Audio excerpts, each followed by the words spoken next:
My name is Daniel Vesey and I'm kindly joined by Shafiq, Mohammed. And we're going to be talking about goal line technology. So basically we'll start off with how it works and then we'll give our views on it with all the negativity surrounding it but also the positivity. We'll talk about a bit of general football chat at the end if we've got time, but do you want to start us off, Shaf, with how it works? Yeah, of course. Goal line technology determines when the football has completely crossed the line. It uses electronical assistance to let the referee know. So yeah, it's got like a magnet in the ball or something? Yeah, some have magnets, some have chips. It depends on the types, which we'll get into later. Yeah. But it's important to say that it won't replace the referee. Yeah, it's there to assist them. Yeah, it's there as a way of kind of helping them get the decisions that they usually get wrong right. Yeah. So I mean, they do get scrutinised quite a lot, don't they? Yeah, they do get it in the arse, really. Yeah. But you got players surrounding them, because that's the thing. Players won't really be able to surround a referee and intimidate him.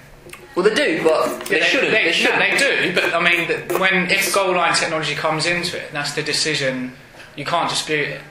Yeah, it slows down. It basically replays it, doesn't it, in slow motion? It's basically just to say that the referee is right in that decision, and not, how do you know you weren't there kind of thing, which happens a lot in football. Yeah. I mean, you got quite a few examples of why it's coming into kind of the public eye, if you like. I mean, we had the 2010 World Cup game where Frank Lampard, which crossed the line, but the referee and the lines. Well, the referee didn't give it because of the linesman. He wasn't too sure. Is that what so it was? Yeah, he looked at the linesman, and the linesman didn't give it. So see, what it was, it happened so quick. Basically, the ball bounced down off the crossbar, didn't it? But then I think the backspin of the ball brought it back out of the goal. But yeah, it didn't get given, and that would have made it. What was it? That would have made it 2-2 in that game. Yeah. So it did change the game. But I mean, England lost 4-1. But obviously, it changed the game. But it's hard to say if England would have went on to win the game. But I mean, you definitely don't know because of the wrong decisions been made. Well, I mean, it was that decision that kind of that the FIFA president said. I think they had to after that, didn't they? He had to consider it. Yeah. I mean, there's been many before that, but I think that one was probably the highest kind of controversial decision because it was at an international stage. Yeah, I'm pretty sure I read that he still doesn't want to introduce it. Because basically what it is, it was in the FIFA, what is it, that Super World Cup game that Chelsea played in Japan? Oh right, okay, Club World Cup. Yeah, I think it was introduced in there.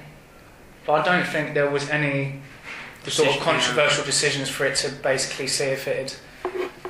See, that's the thing, you don't know if it's going to work well until something happens, do you?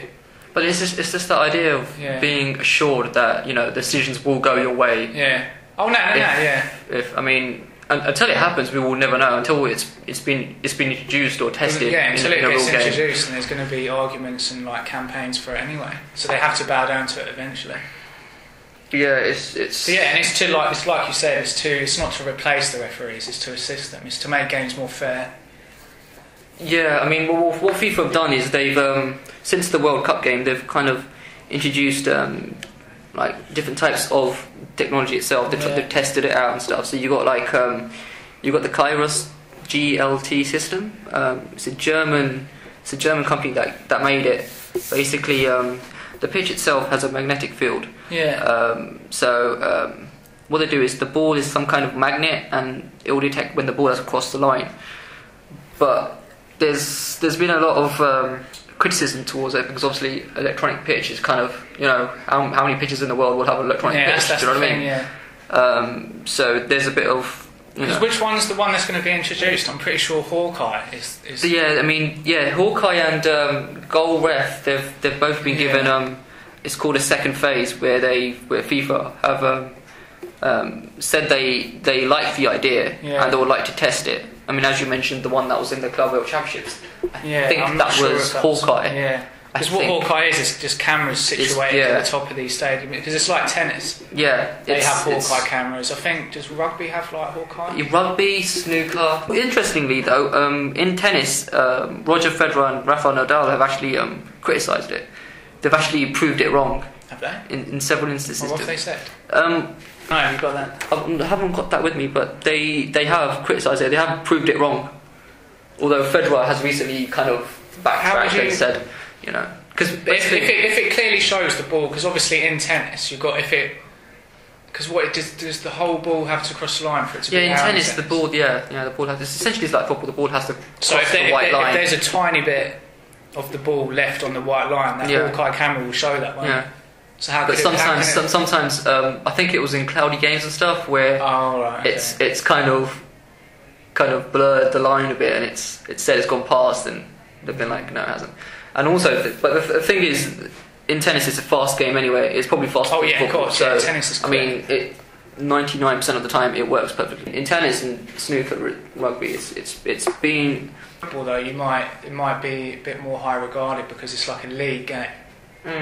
It's just say like a whole team could. But say if like there was a decision that it ended up relegating a team in football because they didn't get that one goal, so they lost the game instead of getting either a point or 3 points, and they got relegated because of that. They're going to lose like millions of pounds. Interesting you say that. The other type of technology that's being introduced is Goalminder, and it was created by two British engineers who were Bolton supporters. Oh yeah. Oh, there's that Bolton QPR goal. They got relegated. They got relegated for that. Yeah. And then they created this new one, this Goalminder. So how does that one work? That one's basically, there's actually real life cameras. There's physical cameras inside the goals, and they take pictures at 2,000 frames per second, which is pretty fast. But it's the reason why Goalminder is pretty high regarded is because it's cheap. Because it's just cameras. There's no magnets. There's no. Because that's the thing. I'm pretty sure it's getting introduced into the Premier League at the start of next season, I think. Yeah, they're looking to do that. But then again, there's the argument of it favouring the top clubs, and then it's not going to be introduced in the Championship, League 1, League 2. That's what Seth Blatter said that as well. See, Seth Blatter, I'm pretty sure he said he'd rather have referees stand, like an extra official, standing behind the goal. Which they do have. They do have. They have that anyway, but I've seen them. They're useless. I've seen them stand there and they not do something. They don't even have a flag on them. They don't have anything in their hands to signify anything. But yeah, I mean, there are possible methods for goal line technology. It's just, you know, if you do introduce it, are you changing the game? Yeah, do you know what I mean? I'm for it and I'm against it at the same time. I'm for it because it'll make a game fair. And I hate sort of the football politics that comes with football afterwards. So sort of the time wasted after the game, like analysing and disputing a decision, managers complaining about the refs all the time, players complaining about them all the time. I think it just makes it like a solid decision. Look, that was a goal, that wasn't a goal. Wouldn't you think that kind of ruins the whole debate surrounding football? I mean, whether it's positive or negative. Yeah, I know what you're saying. I think people will always be talking about football. Yeah. But a lot of the time it's talking about a ref though, not actually talking about the game, isn't it? True. So I mean, this season there's just been countless times where the decisions didn't go our way, blah blah blah. True. I mean you got that Nani red card, and that like overshadowed the whole Man United Real Madrid game, didn't it? Well, the Champions League game. Yeah, and that was a bad decision. Yeah, I mean that one was interesting because the referee acted on it. It was just, you know, it's just one of those tough decisions because there's no kind of technology involved that would help him there because it was his own opinion of what he saw. Yeah, I know what you mean. But I think financially as well. I mean, how would smaller leagues actually be able to kind of introduce goal line technology into their leagues? I mean, you've got like they can't. They're being ignored, aren't they? If you think about the football leagues if you think about the Champions League, it's comprised of different divisions around the world. So I mean, around Europe rather. So you've got like the Russian leagues and some of these teams that qualify. It's what football's turned into anyway. It's money. It's favour the game, isn't it? It's like that financial fair play rule. That's not going to be like Man City have somehow found a way to get around that. Have they? Yeah, somehow. And that's what's going to happen because when you've got loads of money, you'll just find your way out of it, won't you? Because I'm pretty sure they've introduced financial fair play in lower leagues, but then they haven't introduced it in the Premier League, so that doesn't make sense at all. That's football with money. It's just this. There needs to be like a universal agreement within football about these ideas and these rules. I mean, I mean, introducing goal line technology and these financial fair play rules and all this stuff.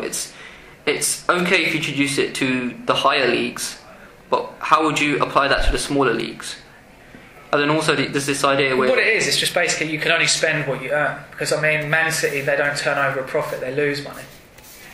But then you get these... They pump so much money into the club, they possibly can't make a profit on what they've put into it. But then you get these teams that are owned by these conglomerates and these big companies that also own other teams.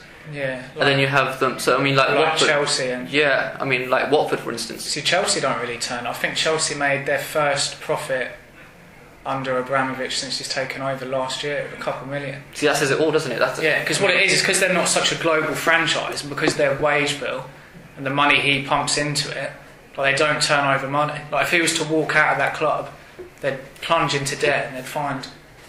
Like, they wouldn't be able to, like, sustain themselves without him, basically, and that's how Man City are. But that's the whole idea of financial players. So yeah. But anyway, we're swinging off the topic of goal line technology, and I think we're running out of time. So we'll quickly just sum up. You're not for it, basically.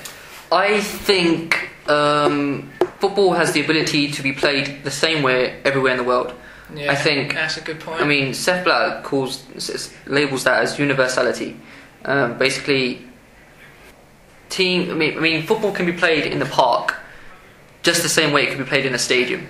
But if you introduce these cameras and all these technology, you will be it makes it a bit more like robotic and blah blah blah. Yeah, you'll be diversifying it. You'll be something that people can play and participate with on like a grassy pitch outside, and something in a stadium.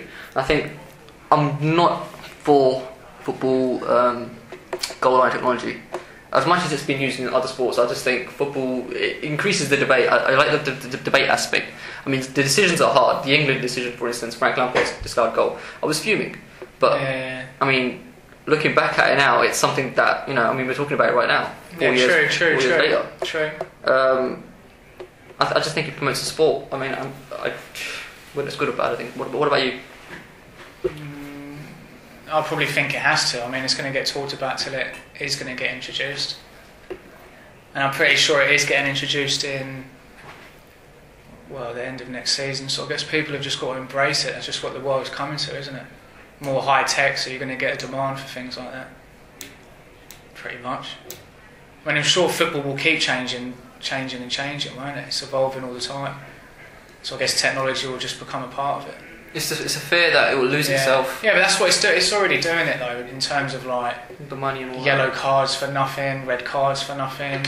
Like contracts in football don't really mean anything now. Like players can just say, right, I'm leaving this club, I'm not playing anymore. There's loads of things that need to be sorted out. But anyway, that's unfortunately all we've got time for. So, thanks, Shaf. No worries. Thank you.